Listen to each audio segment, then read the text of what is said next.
नारायण भगवान की जय। मैं कृष्ण दूसरा आप सभी का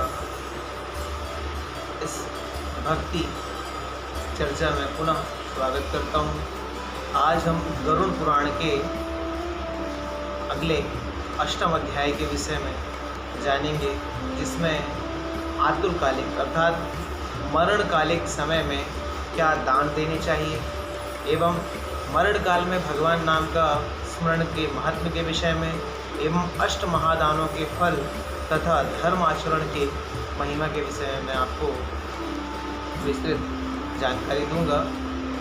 आइए प्रारंभ करते हैं। बोलिए लक्ष्मी नारायण भगवान की जय।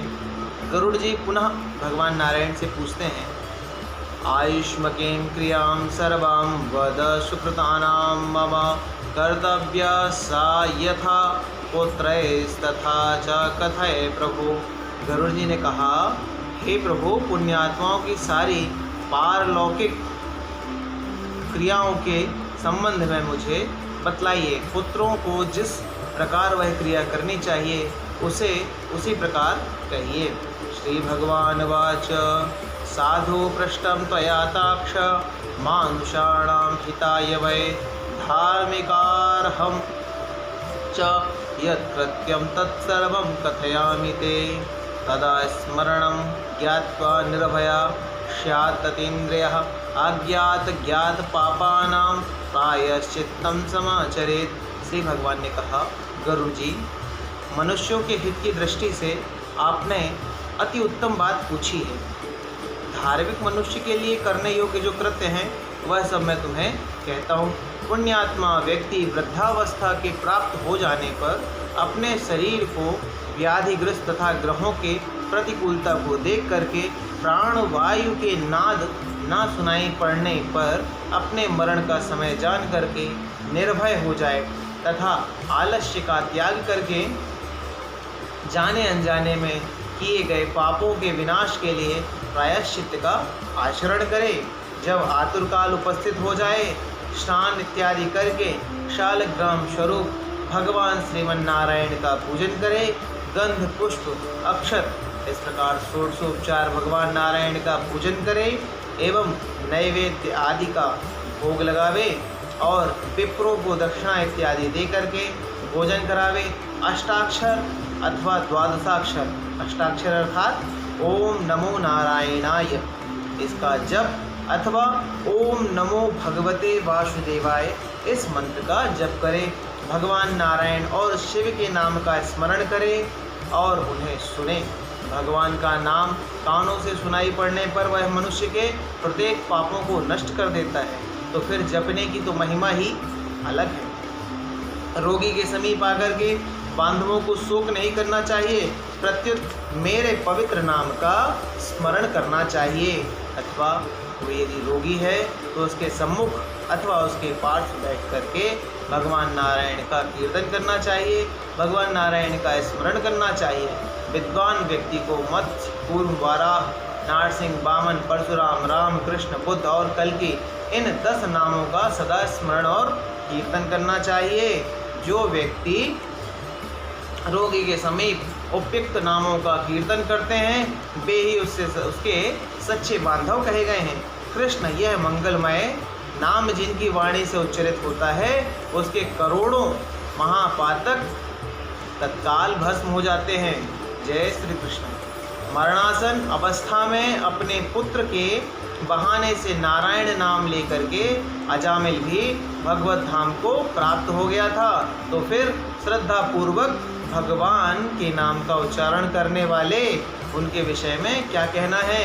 श्रीमद् भागवत पुराण में अजामिल उपाख्यान करके एक कथा आती है, जिसमें अजामिल करके एक व्यक्ति थे जिन्होंने अपने पुत्र का नाम नारायण रखा था और वो भी एक साधुओं की किसी टोली ने उन्हें ये कहा था कि आप इतने पापाचरण करते हैं तो आप अपने पुत्र का नाम नारायण रख दो। तो बोले नारायण रखने से क्या होगा? बोले बस नारायण रख दो, तुम्हारे जितने भी ये कर्म हैं सभी तर जाएंगे, क्योंकि तुम नारायण नाम का तो वैसे उच्चारण तो करोगे नहीं। एकांत बैठ करके भगवान में ध्यान लगा करके, क्योंकि तुम्हारा मन तो पापा कार्य में लिप्त है, इसलिए तुम अपने पुत्र का नाम नारायण रख दो। और जब उसको मृत्यु आई, काल के पास से खींच करके ले जाने लगे, तब वह उसने चिल्लाया, हे नारायण बचाओ, हे नारायण बचाओ। तो पुत्र तो नहीं, लेकिन पिता ने जरूर सुन ली। साक्षात नारायण के बाहर गरुड़ जी महाराज उन्हें लेने आए और उसका उद्धार हुआ। इसी प्रकार दूसरे चित्तवृत्ति वाले व्यक्ति के द्वारा भी स्मरण किए जाने पर भगवान उसके समस्त पापों को नष्ट कर देता है। जैसे कोई भी कितना भी पापी यदि भगवान नाम का वह स्मरण करता है तो उसके समस्त पाप तत्काल ही नष्ट हो जाते हैं। जैसे अनिच्छा पूर्वक भी स्पर्श करने पर अग्नि जला देती है, हे द्विज, वासना के सहित पापों का समूल विनाश करने में जितनी शक्ति भगवान के नाम में है, पातक की मनुष्य उतना पाप करने में समर्थ ही नहीं है। इस प्रकार से अग्नि को छू लेने पर व्यक्ति का जलना संभव और निश्चित ही है, वैसे ही भगवान के नाम स्मरण कर लेने मात्र से व्यक्ति के पाप नष्ट हो जाना संभव और निश्चित ही है। यमदेव अपने किंकरों से कहते हैं कि हे दूत, हमारे पास नास्तिक जनों को लाया करो, भगवान का नाम स्मरण करने वाले मनुष्यों को मेरे पास मत लाया करो, क्योंकि मैं भी उन्हीं का ही दास हूँ।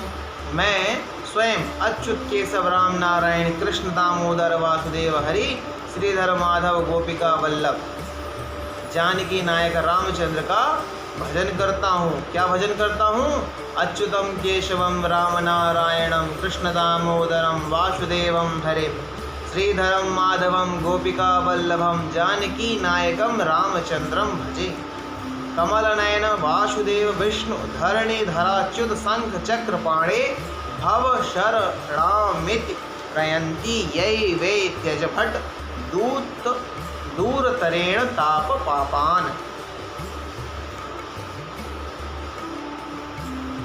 हे दूतों, जो व्यक्ति हे कमल नयन, हे वासुदेव, हे विष्णु, हे हरि, हे अच्युत, हे शंखपाणी, आप मेरे प्रभु हैं, मेरी रक्षा करें, इस प्रकार कहते हैं, उन निष्पाप पाप व्यक्तियों से तुम दूर ही उन्हें छोड़ दो। हे दूतों, जो निष्कंचन हैं और रसज्ञ परमहंसों के द्वारा निरंतर आस्वादित भगवान मुकुंद के पादार विंद मकरंद रस से विमुख हैं, अर्थात भगवत भक्ति से जो विमुख हैं या दूर हैं और नरक के मूल गृहस्थी के प्रपंचों में तृष्णा से बद्ध हैं, ऐसे असत पुरुषों को मेरे पास लाया करो।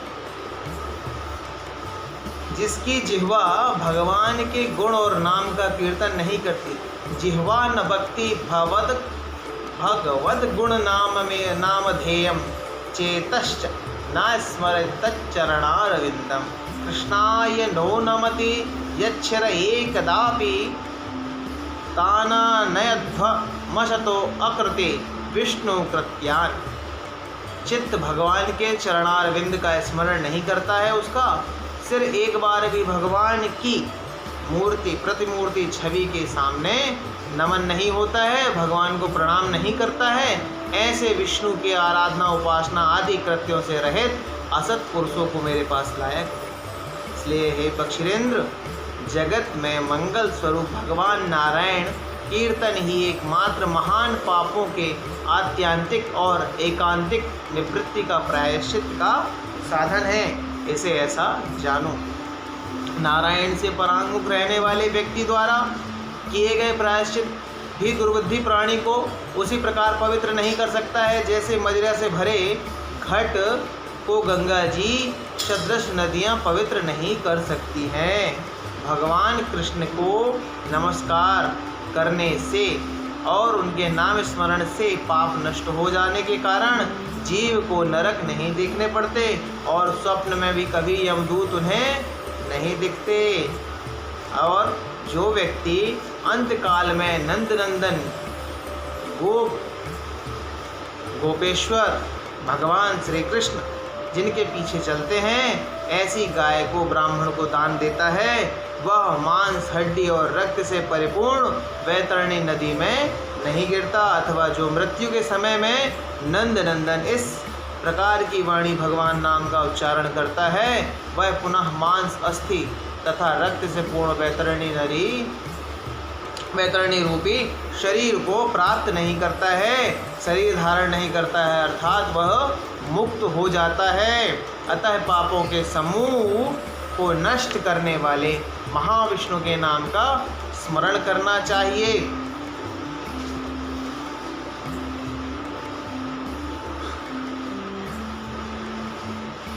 गीता या विष्णु सहस्त्र नाम का पाठ करना चाहिए। यदि पाठ ना कर सकें तो उनका हमें श्रवण करना चाहिए। एकादशी का व्रत करना चाहिए। गीता, गंगा जल, तुलसी दल, भगवान विष्णु का चरणामृत और भगवान का नाम, ये मरण काल में मुक्ति देने वाले हैं। इसके बाद घृत और सुवर्ण सहित अन्न का दान करने का संकल्प करना चाहिए। श्रोत्रिय, द्विज, वेद पाठी ब्राह्मण को सवत्सा गौ का दान करें। सवत्सा गौ अर्थात गाय जो कि बछड़े के सहित हो, जो दूध देती हो, ना कि ऐसी गाय जो केवल देखने में मात्र सुंदर हो, उसे ना दान किया जाए, क्योंकि वो दान नहीं कहलाएगा। एकादशी का व्रत, गीता, गंगा जल, तुलसी दल, भगवान विष्णु का चरणामृत और नाम, ये मरण काल में मुक्ति देने वाले हैं। इसके बाद घृत और सुवर्ण सहित अन्न का दान का संकल्प श्रोत्रिय ब्राह्मण, वेद पाठी ब्राह्मण को करना चाहिए। सवत्सा गौ, बछड़े सहित गाय का दान करना चाहिए। हे दाक्ष, जो मनुष्य अंतकाल में थोड़ा बहुत दान देता है और पुत्र उसका अनुमोदन करता है, वह दान अक्षय हो जाता है। अर्थात पुत्र सहमति करके उस दान को दिलवावे तो वह दान अक्षय हो जाता है। सपुत्र को यह चाहिए कि अंतकाल में सभी प्रकार के दान दिलाए। लोक में धर्म के पुरुष इसीलिए पुत्र के लिए प्रार्थना करते हैं कि भूमि पर स्थित आधी आंख मूंदे हुए पिता को देख करके पुत्रों को उनके द्वारा पूर्व संचित धन के विषय में तृष्णा नहीं करनी चाहिए। सत्पुत्र के द्वारा दिए गए दान से जब तक उसका पिता जीवित हो तब तक और फिर मृत्यु के अनंतर आतिवाहिक शरीर से भी परलोक के मार्ग में वह दुख नहीं प्राप्त करता है। इसलिए सत्पुत्र को चाहिए कि दान, पूजन इत्यादि करते रहें, जिससे हमारे पूर्वजों को मुक्ति मिले और परलोक मार्ग में किसी भी प्रकार की कोई समस्या ना हो। आतुर काल और ग्रहण काल, इन दोनों कालों में दिए गए दान विशेष महत्व हैं। इसलिए तिल आदि अष्टदान अवश्य देना चाहिए। अष्टदान कौन कौन से हैं? तिल, लोहा, सोना, कपास, नमक, सप्तधान्य, भूमि और गौ, इनमें से एक एक का दान भी पवित्र करने वाला है। धान, सप्तधान्य कौन कौन से कहलाते हैं? धान, जौ, गेहूँ, मूंग, उड़द, ककुनी और सातवां चना, ये सप्तधान्य कहे जाते हैं। इनका भी दान विशेष लाभप्रद होता है। यह अष्ट महादान महापातकों का नाश करने वाला है, अतः अंतकाल में इसका दान हमें अवश्य करना चाहिए। इन दोनों दानों का और दानों का जो उत्तम फल है उसे आप सुने। तीनों प्रकार के पवित्र तिल मेरे पसीने से उत्पन्न हुए हैं। कौन कौन से तिल? श्वेत, कृष्ण और कपिल, भूरे रंग का, 3 प्रकार का तिल होता है। इन तीनों प्रकार के तिल दान से देव, दानव और दैत्य प्राप्त होते हैं। श्वेत, कृष्ण तथा कपिल भूरे वर्ण के तिल का दान वाणी, मन और शरीर द्वारा किए गए त्रिविध पापों को नष्ट कर देता है। तिल दान का विशेष महत्व है, इसे हमें अवश्य ही करना चाहिए। लोहे का दान भूमि में हाथ रख करके देना चाहिए। ऐसा करने से वह जीव यम सीमा को नहीं प्राप्त होता है और यम मार्ग में नहीं जाता है। पाप कर्म करने वाले व्यक्तियों का निग्रह करने के लिए यम के हाथ में कुल्हाड़ी, मूसल, दंड, तलवार तथा छुरी शस्त्र के रूप में रहते हैं। यमराज के आयुधों को संतुष्ट करने के लिए लोहे का दान देने के लिए कहा जाता है। इसलिए यमलोक में सुख देने वाले लोह दान को भी अवश्य करना चाहिए। उरण, श्याम सूत्र, संडा, मर्क, उदुम्बर शेषलंब नाम के यम के महादूत लोह दान से सुख प्रदान करने वाले होते हैं। और हे गरुड़ जी महाराज, परम गोपनीय और दानों में उत्तम दान को सुनो, जिसे देने से भूलोक में तो सुख प्राप्त होता है, भुवरलोक, अंतरिक्ष और स्वर्गलोक के निवासी अर्थात मनुष्य, भूत, प्रेत तथा देवगण संतुष्ट हो जाते हैं। ब्रह्मा आदि देवता, ऋषिगण तथा धर्मराज के सभासद स्वर्ण दान से संतुष्ट होकर के वह वर प्रदान करने वाले होते हैं। इसलिए प्रेत के उद्धारक के लिए स्वर्ण दान अवश्य ही करना चाहिए। हे तात, स्वर्ण दान देने से जीव यमलोक नहीं जाता है, उसे स्वर्ग की प्राप्ति होती है। बहुत काल तक वह जीव सत्यलोक में निवास करता है और इस लोक में रूपवान, धार्मिक, वाक्पटु, श्रीमान और अतुल पराक्रमी राजा होता है। कपास का दान करने से उसे यमदूतों का भय नहीं होता है। नमक का दान करने से उसे यम से भय नहीं होता है। लोहा, नमक, कपास, तिल और स्वर्ण दान से यमपुर के निवासी चित्रगुप्त आदि संतुष्ट होते हैं। शब्द धान्य प्रदान करने से धर्मराज और यमपुर के तीनों द्वारों पर रहने वाले अन्य द्वारपाल भी प्रसन्न हो जाते हैं। धान, जौ, गेहूँ, मूंग, उड़द, काकुन या कुकनी और सातवा चना, ये सब धान्य कहे जाते हैं। जो व्यक्ति गौ चर्म मात्र, गौचर्म अर्थात गवाम सतम ब्रश्चैको यत्र तिष्ठस्यन्त्रितः तत् गौचर्मेति विख्यातम दत्तम सर्वाघनाशनम। ये भविष्य पुराण में कहा गया है। 100 गायें और 1 बैल जितनी भूमि पर स्वतंत्र रूप से रह सके, विचरण कर सके, उतनी विस्तार वाली भूमि क्या कहलाती है? गौचर्म कहलाती है। इसका दान समस्त पापों का नाश करने वाला होता है। यह भूमि भी सत्पात्र को दान करनी चाहिए। वह ब्रह्म हत्या के पाप से मुक्त होकर के पवित्र हो जाता है। जिसने ब्रह्म हत्या की हो उसको इस प्रकार के दान करने से ब्रह्म हत्या के पाप से मुक्ति मिल जाती है। ऐसा मुनीश्वरों ने देखा है। राज्य में किया हुआ अर्थात राज्य संचालन में राजा से होने वाले महापाप ना व्रतों से, ना तीर्थ सेवन से और ना अन्य किसी दान से नष्ट होता है, अपितु तो वह केवल भूमि दान से ही संभव है। जो व्यक्ति ब्राह्मण को धान्यपूर्ण पृथ्वी का दान करता है वह देवताओं और असुरों द्वारा पूजित होकर के इंद्रलोक को जाता है।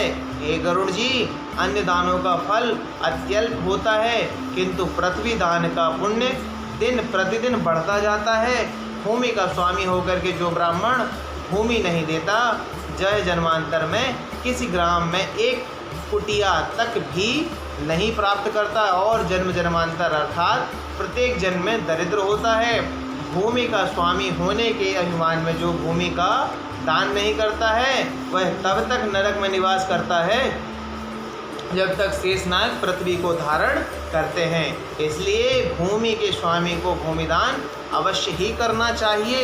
अगर अन्य व्यक्तियों के लिए भूमि दान के स्थान पर मैंने गौदान का विधान भी कहा है। इसके बाद अनंत धेनु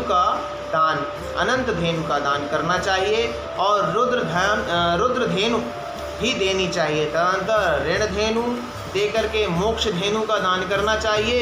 हे खगे, विशेष विधान पूर्वक वैतरणी धेनु का भी दान करना चाहिए। दान में दी गई गायें मनुष्य को त्रिविध आदि भौतिक, आदि दैविक, आध्यात्मिक तापों एवं कायिक, वाचिक, मानसिक पापों से मुक्ति दिलाती हैं। अष्ट दान में दी जाने वाली गाय अंतधेनु, मृत्यु के दुख को दूर करने के लिए दी जाने वाली गाय रुद्रधेनु, ज्ञात अज्ञात ऋण की मुक्ति के लिए दी जाने वाली धेनु ऋण धेनु, मुक्ति के लिए दी जाने वाली गाय मोक्ष धेनु तथा वैतरणी को पार कराने वाली गाय वैतरणी धेनु कही जाती है।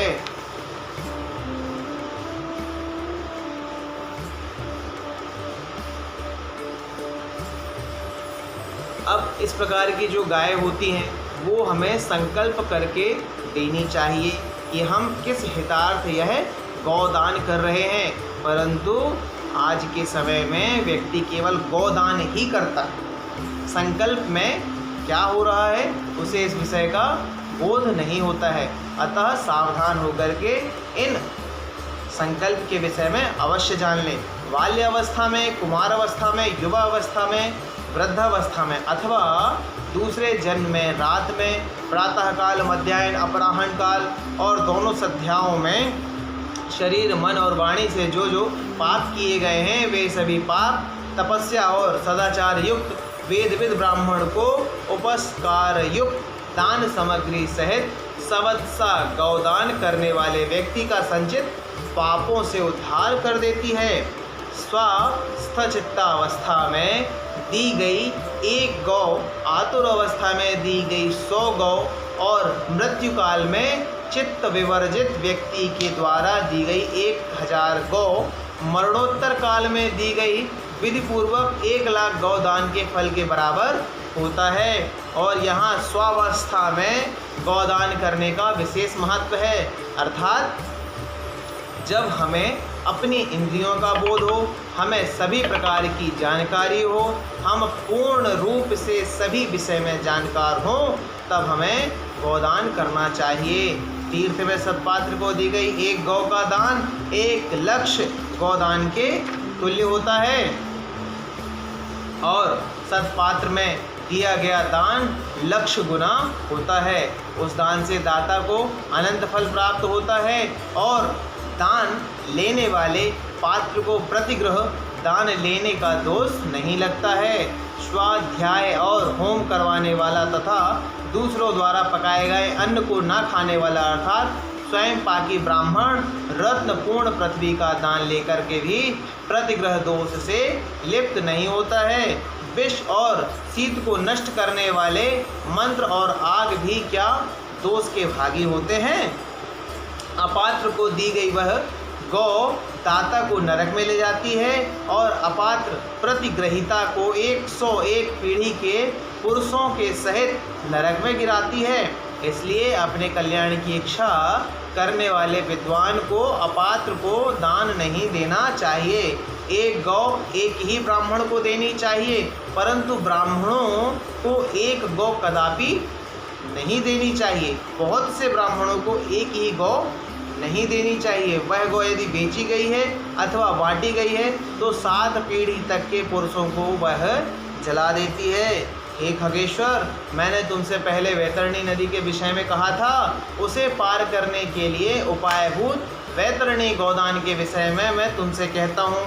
काले अथवा लाल रंग की गौ सोने की सींग लगवा करके, अर्थात जो उसके सींग है उस पर सोना मढ़वा करके, चांदी के खुर, उनके खुरों में चांदी लगवा करके, कांसे के पात्र की दोहनी अर्थात कोई बाल्टी या भगोनी जिसमें वह गाय दुही जा सके, दोहनी सहित 2 काले रंग के वस्त्रों से आच्छादित कर, अर्थात 2 काले वस्त्र उसको उड़ा करके उसके कंठ में घंटी छोटी बांध करके कपास के ऊपर वस्त्र सहित ताम्र पात्र स्थापित करके वहाँ लोह दंड सहित सोने की यम मूर्ति भी स्थापित करें और कांसे के पात्र में घृत रख करके यह सब ताम पात्र के ऊपर रखे, एक की नाव बना करके और रेशमी सूत्र से उसे बांध करके भूमि पर गड्ढा खोदें एवं उसमें जल भर करके वह एक की नाव डालें। उसके समीप सूर्य की देह से उत्पन्न हुई धेनी को खड़ी करके उसके शास्त्रीय विधि विधान पूजन करके षोडशोपचार पूजन करके गौ की पूजा करें। पश्चात गौ की पूंछ पकड़ करके एक की नाव पर पैर रख करके ब्राह्मण को आगे करके इस मंत्र को पढ़ें और कहें हाथ जोड़ करके, भव सागर मग्ना नाम शोक तापोर मिदुखानाम त्राता त्वं ही जगन्नाथ शरणागत वत्सल विष्णु रूप द्विज श्रेष्ठ मामुद्धर महीश्वर सदक्षिणा मया दत्तां तुभ्यं वैतरणीं नमः। यम मार्गे महाघोरे ताम नदीं सतयोजनां तुर्क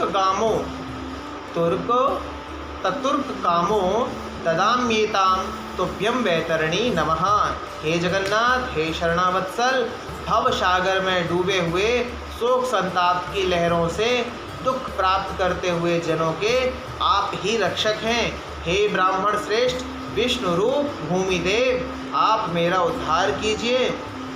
मैंने दक्षिणा के सहित यह गौ वैतरणी रूपी आपको दिया है, आपको नमस्कार है। मैं भयावह यम के मार्ग में 100 योजन विस्तार वाली उस वैतरणी नदी को पार करने की इच्छा से इस वैतरणी गौ का दान कर रहा हूँ। इस प्रकार का संकल्प करना चाहिए और कहना चाहिए कि मैं आपको प्रत्युत नमस्कार कर रहा हूँ। हे वैतरणी धेनु, हे देवेशी। फिर गाय को प्रणाम करें, उससे कहें, हे वैतरणी धेनु, हे देवेशी, यम द्वार के महामार्ग में वैतरणी नदी को पार कराने के लिए आप मेरी प्रतीक्षा करना। आपको नमस्कार है। मेरे आगे भी गौ हों, मेरे पीछे भी गौ हों, मेरे हृदय में भी गाय हों और गौओं के मध्य में मैं निवास करूं। जो लक्ष्मी सभी प्राणियों में प्रतिष्ठित है तथा जो देवताओं में प्रतिष्ठित है, वे ही धेनु का रूप लक्ष्मी देवी मेरे पाप को नष्ट करें। इस प्रकार मंत्रों से भली भांति प्रार्थना करके, हाथ जोड़ करके गौ और यम की प्रदक्षिणा करके सब कुछ ब्राह्मणों को प्रदान करें। हे खगेश्वर, इस विधान से जो वैतरणी धेनु का दान करता है वह धर्म मार्ग में धर्मराज की सभा में जाता है। इस प्रकार से जो 8 गाय मैंने आपको दान करने का नियम बतलाया है, उसमें इस प्रकार से वैतरणी धेनु का दान कहलाता है। इसी प्रकार की और जो धेनुएं हैं उनका भी दान इसी प्रकार किया जा सकता है, क्योंकि जो धेनुएं हैं, गायें हैं, उनको किस प्रकार दान करना चाहिए इस विषय में भी आप जान लें, क्योंकि 8 प्रकार की धेनुएं होती हैं, अर्थात 8 प्रकार के अष्टदान में जो धेनु कही जाती हैं, अनंत धेनु, मृत्यु धेनु और रुद्र धेनु, ऋण मुक्ति धेनु अर्थात ऋण की मुक्ति दिलाने वाली होती है, और मोक्ष धेनु जो हमें मोक्ष दिलवाए, और एक वैतरणी धेनु। इनमें श्रेष्ठ वैतरणी धेनु के विषय में आपसे मैंने कहा। इस प्रकार प्रणाम करके कि हम आपको इस प्रकार का दान कर रहे हैं कहें, और माँ लक्ष्मी से भी प्रार्थना करें, हे खगेश्वर, इस प्रकार के दान करने वाले धर्मराज की सभा में जाते हैं। शरीर की स्वावस्था में ही वैतरणी विषयक व्रत का आचरण कर लेना चाहिए, और वैतरणी को पार करने की इच्छा से विद्वान को वैतरणी गौ का दान करना चाहिए। हे खग, वैतरणी गौ का दान करने से महामार्ग में वह नदी नहीं आती, इसलिए सर्वदा पुण्य काल में गौदान करना चाहिए। गंगा आदि सभी तीर्थों में ब्राह्मणों के निवास स्थानों में चंद्र और सूर्य ग्रहण काल में, संक्रांति के समय, अमावस्या तिथि इत्यादि, उत्तरायण और दक्षिणायन में, कर्क और मकर संक्रांतियों में, विषुव अर्थात मेष और तुला की संक्रांति में, व्यातिपात योग में, युगादि तिथियों में तथा अन्यान्य पुण्य कालों में उत्तम गौदान देना चाहिए। जब कभी भी श्रद्धा उत्पन्न हो जाए, जब भी दान के लिए सुपात्र ब्राह्मण प्राप्त हो जाए, वही समय दान के लिए पुण्यकाल हो जाता है, क्योंकि संपत्ति अस्थिर है, शरीर नश्वर है, संपत्ति सदा रहने वाली नहीं है और मृत्यु प्रतिक्षण निकट आती जा रही है। इसलिए धर्म का संचय करना चाहिए, धन का संचय नहीं करना चाहिए। अपनी धन संपत्तियों के अनुसार किया गया दान अनंत फल वाला होता है। इसलिए अपने कल्याण की इच्छा रखने वाले व्यक्तियों को, विद्वान ब्राह्मणों को दान देना चाहिए। दान सदैव सत्पात्र को ही देना चाहिए। दया किसी के भी प्रति की जा सकती है, लेकिन दान सत्पात्र को ही देना चाहिए। अपने हाथ से अपने कल्याण के लिए दिया गया दान, अल्प वित्त वाला दान भी अक्षय होता है और उसका फल भी तत्काल प्राप्त होता है। दान रूपी पाथे को लेकर के जीव परलोक के महामार्ग में सुखपूर्वक जाता है, अन्यथा दान रूपी पाथे प्राणी को यम मार्ग में क्लेश प्राप्त होता है। पाथेय रहित, अन्यथा दान रूपी पाथेय रहित प्राणी को यम मार्ग में क्लेश प्राप्त होता है। जो दान नहीं करते हैं उन्हें ही दुख प्राप्त होता है। अर्थात हमें अपने लिए थोड़ा सा किया गया दान भी हमारे लिए बहुत सा फल प्रदान करता है। मनुष्य पर पृथ्वी के द्वारा जो जो दान दिए जाते हैं, यमलोक के मार्ग में वे सभी दान आगे उपस्थित हो जाते हैं और महान पुण्य के प्रभाव से मनुष्य जन्म को प्राप्त होता है। उसी मनुष्य योनि को प्राप्त कर जो व्यक्ति धर्माचरण करता है वह परम गति को प्राप्त होता है। धर्म को ना जानने के कारण व्यक्ति संसार में दुखपूर्वक जन्म लेता है, मरता है और केवल धर्म के सेवन से ही मनुष्य का जीवन सफल होता है। ऐसा श्रीमन नारायण गरुण जी महाराज से कह रहे हैं। धन, पुत्र, पत्नी आदि बांधव और यह शरीर भी सब कुछ अनित्य है, इसलिए धर्माचरण ही करना चाहिए, क्योंकि धर्म सदैव नित्य है। धर्म सदा सुस्थिर रहने वाला है। जब तक मनुष्य जीता है तभी तक बंधु बांधव, माता पिता आदि और धन का संबंध रहता है। मरने के अनंतर क्षण मात्र में संपूर्ण स्नेह संबंध निवृत्त हो जाते हैं। जीवित अवस्था में वह अपना आत्मा ही अपना बंधु होता है। ऐसा बार बार विचार करना चाहिए। मरने के अनंतर कौन उसके उद्देश्य से दान देगा, यह भी स्वयं चिंतन करना चाहिए। ऐसा जान करके अपने हाथों से ही दान देना चाहिए, क्योंकि जीव अनित्य है और यह जीवन भी अनित्य है। बाद में अर्थात उसकी मृत्यु के पश्चात कोई उसके लिए दान करेगा या नहीं।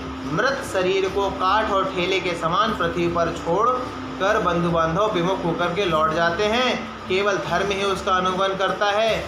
धन संपत्ति घर में ही छूट जाती है। सभी बंधु बांधव शमशान में छूट जाते हैं, किंतु प्राणी के द्वारा किया हुआ शुभ और अशुभ कर्म उसके मृत्यु पर्यंत भी उसके साथ उसके पीछे पीछे जाता है। शरीर आग से जल जाता है, किंतु कर्म साथ में ही रहता है। प्राणी जो कुछ पाप अथवा पुण्य करता है उसका वह सर्वत्र भोग प्राप्त करता है। इस दुखपूर्ण संसार सागर में कोई भी किसी का बंधु नहीं है, उसका बंधु नहीं है। प्राणी अपने कर्म बंधन से संसार में आता है और अपने फल भोग से कर्म का क्षय होने के कारण पुनः चला जाता है, अर्थात पुनः मृत्यु को प्राप्त हो जाता है। माता पिता पुत्र भाई बंधु पत्नी आदि परस्पर मिलन प्याऊ पर एकत्रित हो जाते हैं। जंतुओं के समान अथवा नदी में बहने वाले काष्ठ के समान निरंतर नितांत चंचल अर्थात अस्थिर है। किंतु एक बात ध्यान देने योग्य है, किसके पुत्र, किसका पौत्र, किसकी भार्या और किसका धन संसार में कोई किसी का नहीं है। इसलिए अपने हाथ से स्वयं दान देना चाहिए। जब तक धन अपने अधीन है तब तक ब्राह्मण को दान दें, क्योंकि धन दूसरे के अधीन हो जाने पर दान देने के लिए कहने का साहस भी नहीं होता है। पूर्व जन्म में किए हुए दान के फलस्वरूप यहाँ बहुत सारा धन प्राप्त हुआ है, इसलिए ऐसा जान करके धर्म के लिए धन देना चाहिए। यह नहीं कि मुझे यह मैंने कमाया है, यह मेरे लिए, यह तो आपके पूर्व संचित कर्म है जिसके कारण आपको यह बहुत सा धन प्राप्त हुआ है। अतः उस धन का उपभोग दान स्वरूप में करें, जिससे आपको इस जन्म में तो सुख फल की प्राप्ति होगी, परंतु मृत्यु के पश्चात भी सुख की प्राप्ति होगी।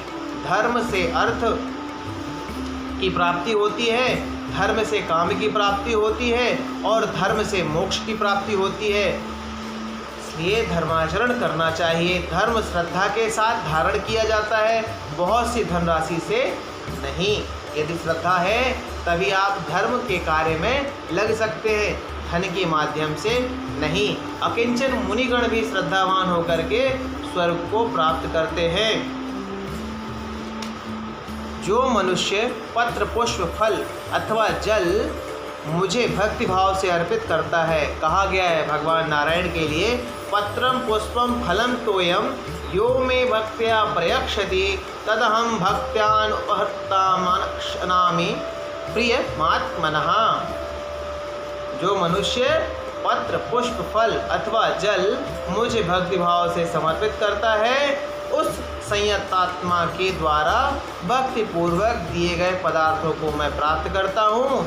इसलिए विधि विधान पूर्वक अवश्य ही दान देना चाहिए। थोड़ा हो या अधिक इसकी कोई गणना नहीं करनी चाहिए। जो पुत्र पृथ्वी पर पड़े हुए आतुर पिता के द्वारा दान दिलाता है वह धर्मात्मा पुत्र देवताओं के लिए भी पूजनीय होता है।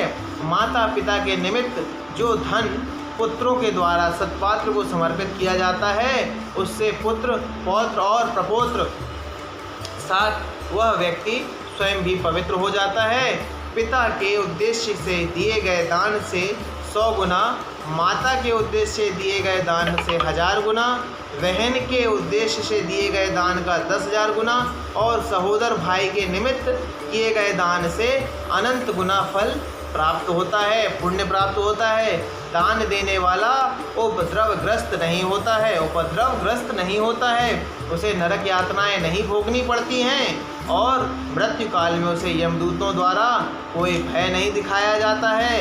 हे खगेश्वर, यदि कोई व्यक्ति लोभ से आतुर काल में दान नहीं देते हैं वे कंजूस पापी प्राणी मरने के अनंतर शोकमग्न होते हैं और आतुर काल के समय जो पुत्र पौत्र सहोदर भाई सगोत्री और सुहृदजन दान नहीं देते हैं वे ब्रह्म हत्यारे हैं, इसमें संशय नहीं है। इस प्रकार से गरुड़ जी महाराज को आतुरकालिक अर्थात मरणासन अवस्था में अथवा मरने से पूर्व देने वाले दानों के विषय में भगवान नारायण ने संबोधित किया, जिसे मैंने आप लोगों के समक्ष विस्तृत वर्णन किया। इसे सुन करके आप भी दान के महत्व को समझें और भगवान नारायण की कृपा को प्राप्त करें। भगवान नारायण आप सबको कृपा दें, आशीर्वाद प्रदान करें एवं भगवान नारायण की भक्ति आप सभी को प्राप्त हो। जय श्रीमन नारायण, जय श्री कृष्ण।